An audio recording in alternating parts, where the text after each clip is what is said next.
నమస్తే. గత 5-6 రోజులుగా చేస్తున్న అభిప్రాయ సేకరణ.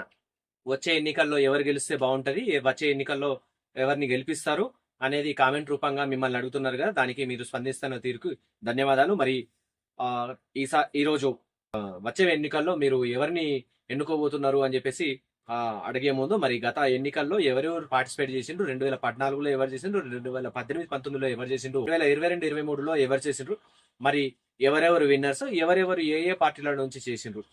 ఆ, అయితే సోమారు సత్యనారాయణ అని చెప్పేసి అప్పుడు టీఆర్ఎస్ నుండి పార్టిసిపేట్ చేసిండు, ఆయన గెలిచిండు.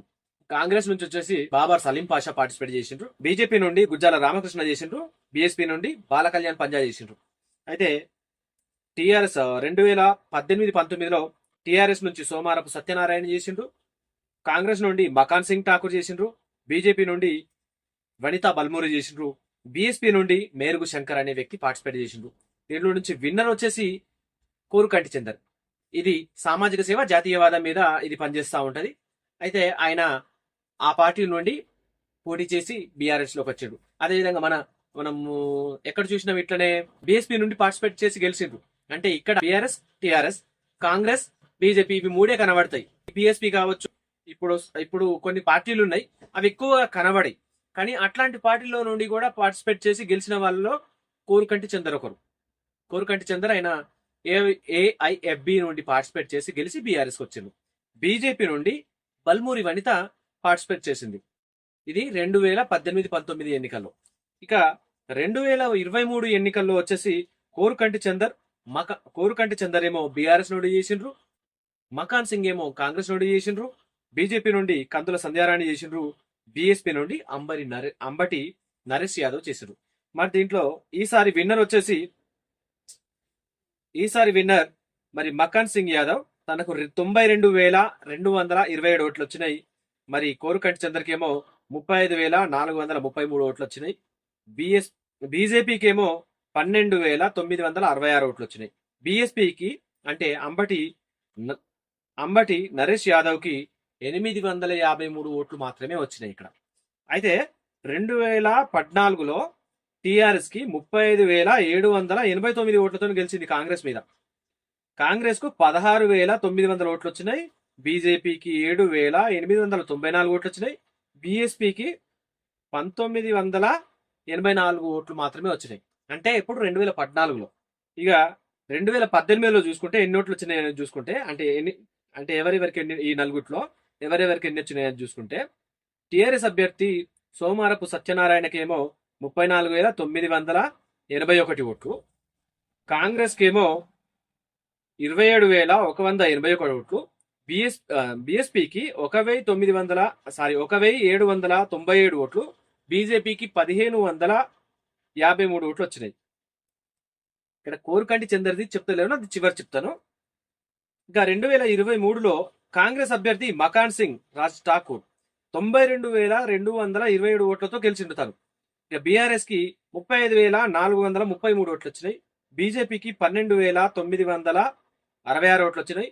బీఎస్పీకి 853, కేవలం 853 ఓట్లు మాత్రమే వచ్చినాయి. ఇక ఇక్కడ తర్వాత చెప్తానన్నా కదా, ఈ ఏఐఎఫ్బి నుండి పార్టిసిపేట్ చేసి గెలిచిండ్రు కోరుకంటి చందర్.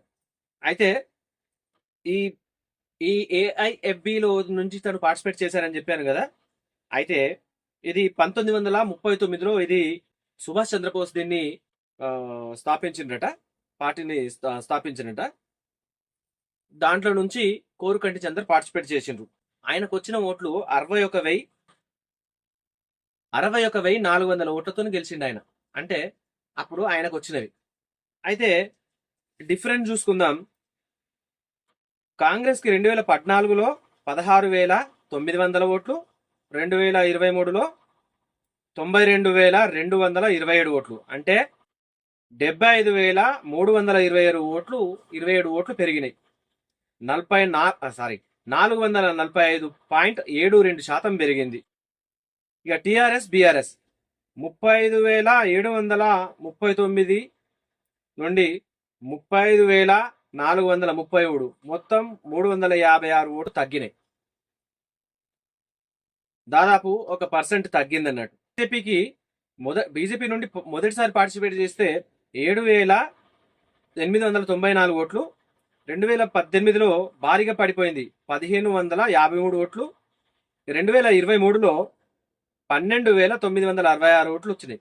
అంటే 2018కి 2023కి 734.90% పెరుగుదల కనిపించింది. అయినప్పటికీ 2014తో పోలిస్తే 64.25% అంటే 25% మాత్రమే పెరిగింది. ఇక బీఎస్పీకి చూసుకుంటే 1,984 ఓట్లు, రెండవసారి 1,797 ఓట్లు, ఇక మూడవసారి 853 ఓట్లు మాత్రమే వచ్చినాయి కదా. 2014తో పోల్చుకుంటే 2023లో 1,131 ఓట్లు తగ్గినాయి. అంటే మొత్తానికి లీస్ట్, అంటే కనబడకుండా పోయిందన్నట్టు. అసలు బీఎస్పీ ఇక్కడ కనబడతలేదు అన్నట్టు. 2018లో రామగుండంలో కాంగ్రెస్, బీజేపీ, టీఆర్ఎస్ కాకుండా ఏఐఎఫ్బి నుండి పాల్గొన్న కోరుకంటి చందర్ 61,400 ఓట్లతో గెలిచిండు. అంటే ఎంత అంటే ఇక్కడ ఇక్కడ పార్టీ ఎక్కువగా కనబడదు, ఎక్కువ కాదు అసలే కనబడదు, అట్లాంటి పార్టీ నుండి గెలిచిండు. అంటే ఆయన మనిషి ప్రతేర మీద గెలిచినట్టు ఇక్కడ చూసుకోవాలి మనం. ఆయన ఈ పార్టీ నుండి గెలిచి బీఆర్ఎస్కి వెళ్ళిపోయిండు. మొత్తం రామగుండంలో 2,21,251 ఓట్లుంటే ఓట్లు వేసిన వాళ్ళేమో 1,53,221 ఓట్లు ఉన్నాయి. అంటే ఇండిపెండెంట్ వాళ్ళు కూడా ఇక్కడ నుంచి పార్టిసిపేట్ చేసిండ్రు. కానీ ఇండిపెండెంట్ వాళ్ళకి కానీ లేకపోతే ఇతర పార్టీలకు కానీ అంతగా పేరుండదు. మెయిన్ పార్టీలు ఏమైతే ఉంటాయో ఆ పార్టీలను మాత్రమే లెక్కలోనికి తీసుకున్నట్టు ఎక్కువ ఉంటది. కాబట్టి ఈ 4 పార్టీలను మాత్రమే ఎక్కువగా తీసుకుంటున్నాము. అయితే బీఎస్పీ ఇప్పుడు ఇక్కడ నుంచి పుంజుకోవడానికి ప్రయత్నం చేస్తా ఉంది కాబట్టి బీఎస్పీని తీసుకుంటున్నాము. 1,53,221 ఓట్లు మాత్రమే పోలైనాయి 2023లో. అంటే 2,21,251 మంది ఓట్లున్నా కూడా అంటే 2,21,251 మంది ఓట్లున్నా కూడా 1,53,221 ఓట్లు మాత్రమే పోలైనాయి. ఈ విధంగా మరి ఎలక్షన్ పార్టిసిపేషన్ జరుగుతున్నాయి. అంటే ఇందులో చాలా పార్టీలు ఉన్నాయి. అంటే మెయిన్ గా మన తెలంగాణలో నుంచి బీఆర్ఎస్, కాంగ్రెస్, బీజేపీ, ఇప్పుడు బీఎస్పీ కనబడతా ఉన్నాయి. అయితే ఇవే కాకుండా ఇండిపెండెంట్ వాళ్ళు కూడా చాలా మంది ఉన్నారు. మరి వచ్చే ఎన్నికల్లో ఏదైతే సోమారపు సత్యనారాయణ గారు కావచ్చు, లేదా కోరుకంటి చంద్ర గారు కావచ్చు, లేదా ఇప్పుడు మకాన్ సింగ్ గారు కావచ్చు, మరి వీరిలో మీకు ఎవరి పాలన నచ్చిందా నచ్చలేదా? మరి వచ్చే ఎన్నికల్లో మరి మీరు ఎవరికి ఓటింగ్ చేస్తారు అనేది కామెంట్ రూపంగా చెప్పండి. ఇండిపెండెంట్స్ కూడా ఉన్నారు, కానీ ఎక్కువగా ఈ మెయిన్ పార్టీల నుంచి తీసుకుని ఉంటుంది కాబట్టి వీటి గురించి అడుగుతా ఉన్నాను. మరి వచ్చే ఎన్నికల్లో మీరు ఎవరికి ఓటింగ్ చేద్దాం అనుకుంటున్నారో మీ కామెంట్ రూపంగా చెప్పండి. చూస్తా ఉండండి ఎస్ఎస్జీ న్యూస్ టీవీ. మీతో శ్రీనివాస్.